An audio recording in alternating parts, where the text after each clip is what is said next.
Right, teaching magic to people with disabilities. So this covers various things.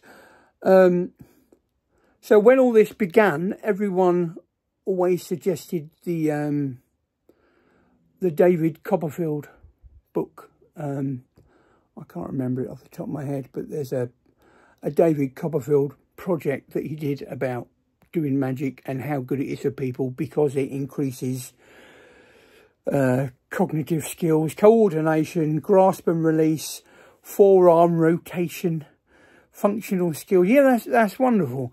But what about if you just want to do magic because you like magic? A lot of the guys that I work with are forever doing stuff for their health.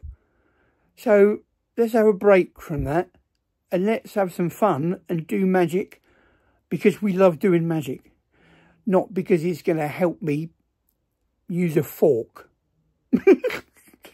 So, yes, well done, David Copperfield. That was a lovely project and I'm sure it was great. But Magic Touch is more about doing magic because we love magic. The same as a lot of magicians, apart from the odd one that just do it for the money. So, yeah, our main root of evil is doing magic because we like magic. Yes, it does help with all of them things, and that's fine. And that's wonderful. But that is not the reason that we do it. I've made a big thing of that because that grinds me a bit. Let's have a look what I've got here. Okay.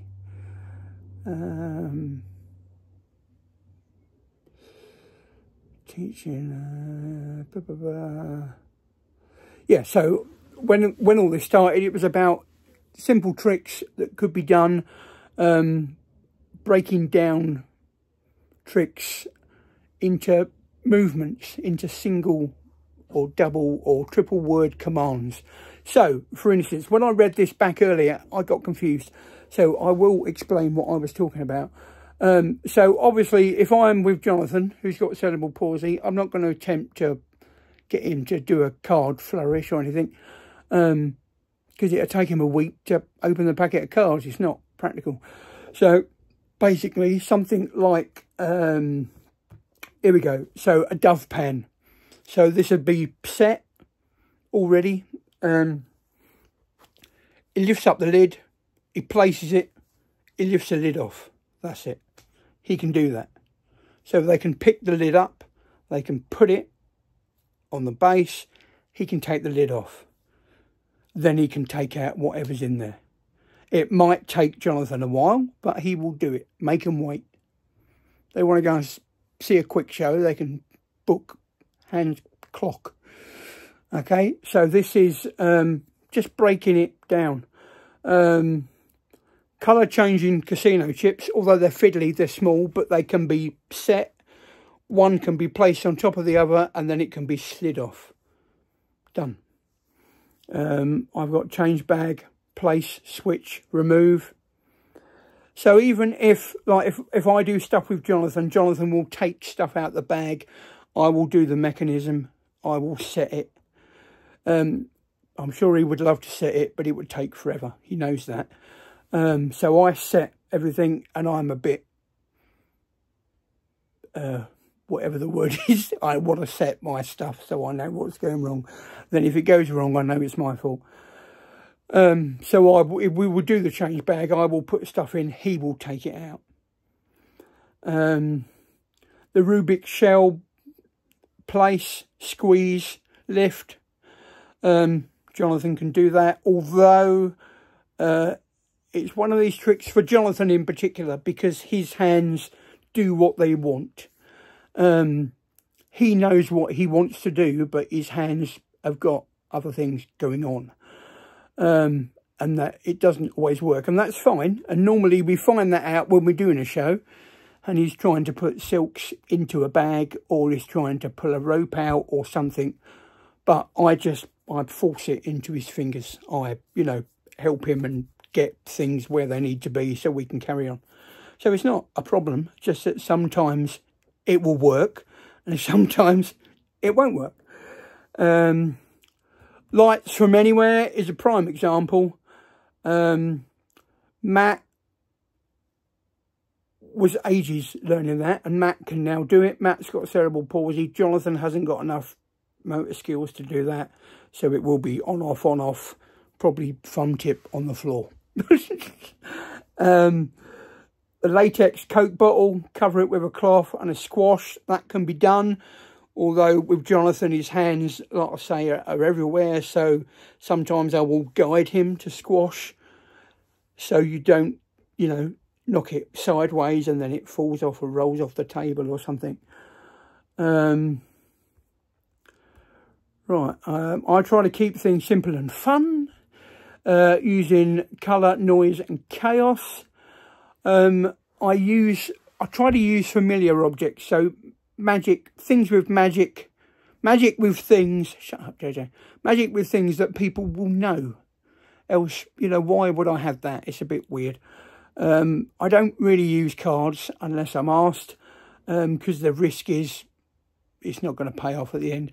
And I wouldn't do a card trick as such, but I might do, we do the rising card on the sketch pad. We do that.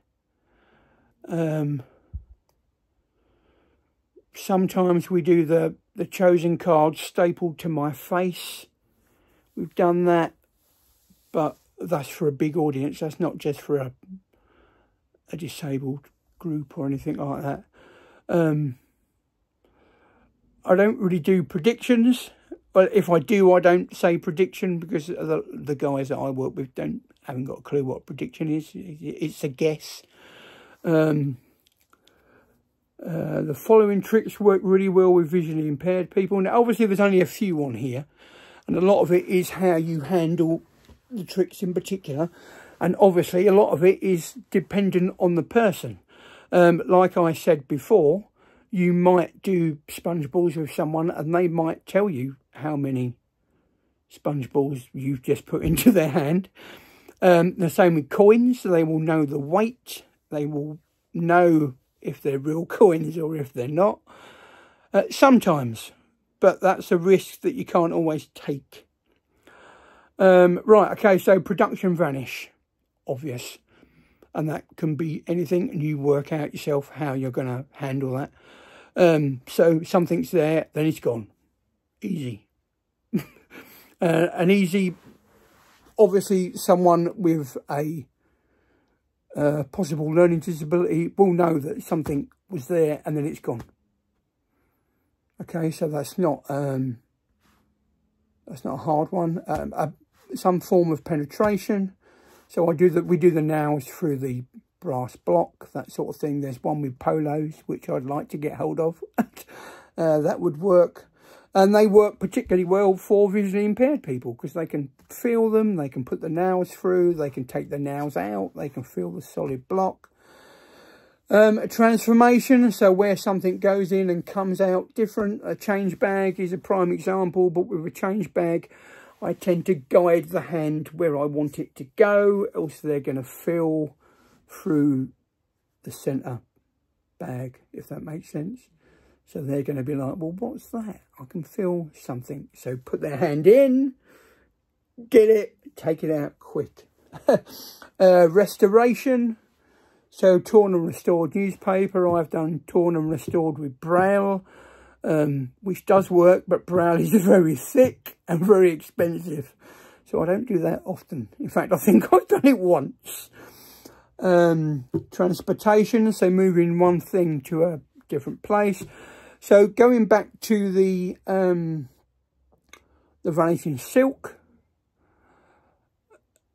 and the same with anything really. Obviously, if they're visually impaired, that could be any silk. They don't know it's the red one come back because they can't see it. So what you do is you can use oils, patchouli oil, or a can of Lynx, or dog poo, or anything that, no, don't use dog poo, but anything that smells. You can get them to choose what smell they want, so then they can mark it, then they can recognise the smell. So you're giving them that option. You can also use, if I do the card grabbing duck If I do that with Jimmy, because Jimmy loves it, obviously he can't see what card he's picked. It doesn't matter what card he picks. I get him to put a plaster on the back of the card. Just a sticky plaster. So he can feel it's the only card with a plaster on. So there's ways around it. And then appearance. And then I've got, it's time to see inside my bag. Ooh, misses. Right, wands. I use a lot of wands. Wands are great, especially with the guys that I work with. They love them. You can do a whole show just with wands. Right,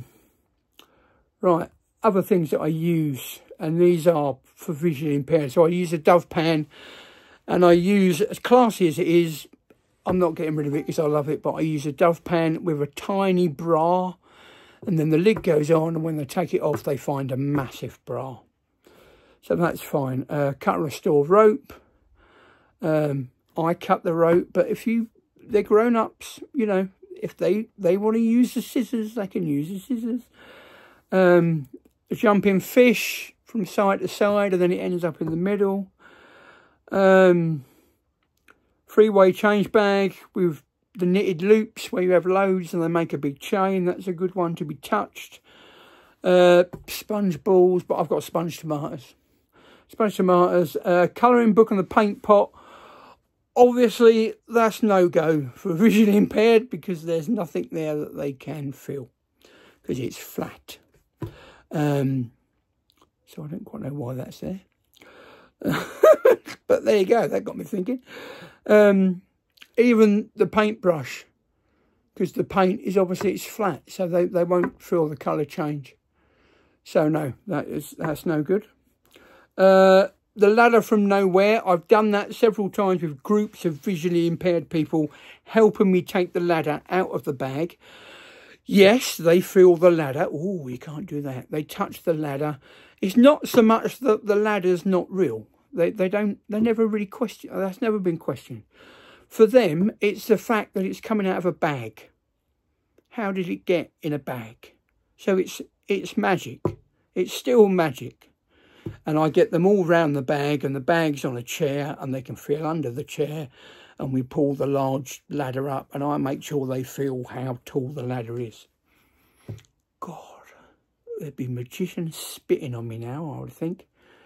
Mouth coils, they're a winner. Out your mouth, put their hand on your head, bring it down so they can feel the coil. Pull the coil out. Try not to choke to death on the bloody things. Right, okay, now these are just ideas and these are just things that I do. And obviously I do a lot more than this now. This was written 4 or 5 years ago. So if there's anything that you want to ask about or question or anything, message me. My email is on here. Don't ring me because I don't talk on the phone. But message me and let's work something out. If there's something you want to do or you want to try it and you're not sure, then drop me a line. I ain't going to charge. I don't charge the people for a show, so I'm not going to charge for info. That's what I'm here for. Right, so that was teaching people with disabilities. Another thing I've just thought of, the silk handkerchiefs that turn themselves inside out, where you pull the end and you hold the little loop. That's a winner. That's a winner for any disability. Obviously, not so much if they're visually impaired, because they can't see the colour change. But for someone, maybe guys with Down syndrome, or the cerebral palsy, they've got some grip, they can hold the end and you can hold the loop and they can pull. So there's, you know, there's ways. It hasn't got to be walking through the Great Wall of China. It's just something little and they're included instantly. And that's all it takes. Right, bye-bye. Yeah!